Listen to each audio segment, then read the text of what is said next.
රජතුමනි මේ මල් ටික මේ භූමියේ සින්න.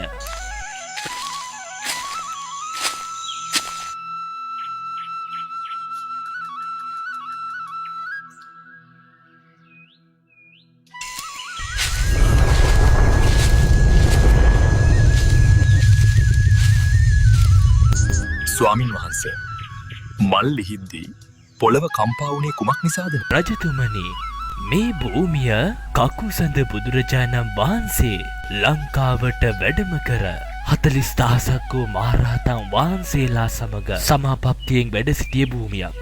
කොණාගම බුදුරජාණන් වහන්සේත් ලංකාවට වැඩම කරලා 30,000ක් වූ මහරහතන් වහන්සේලා සමග සමාපත්තියෙන් වැඩ සිටිය භූමියක්. කාශ්‍යප බුදුරජාණන් වහන්සේත් ලංකාවට වැඩම කර 30,000ක් වූ මහරහතන් වහන්සේලා සමග සමාපත්තියෙන් වැඩ සිටිය භූමියක්. රජතුමනි ඒ විතරක් නෙවෙයි. ගෞතම බුදුරජාණන් වහන්සේ 500ක් වූ මහරහතන් වහන්සේලා සමග තුන්වෙනි වතාවේ කැලණියට වැඩම කරපු වෙලාවේ මෙම භූමියේ සමාපත්තියෙන් වැඩ සිටිසේක. රජතුමනි මේ භූමියේ අනාගතයේදී බුදුරජාණන් වහන්සේගේ ධාතුන් වහන්සේලා විශාල ප්‍රමාණයක් තැන්පත් වෙලා ලෝක පූජනීය දෙව් මිනිස් ලෝකයා වන්දනාමාන කරන මහා චෛත්‍යයක් ඉදි වෙනවා. එනිසයි මේ මහ පොළව කම්පාවට පත් වූයේ. අනේ ස්වාමීනි මම මේ සෑය හදන්න. ඔබ වහන්සේ මට උපදෙස් ලබා දෙන්න, අනුශාසනා ලබා දෙන්න.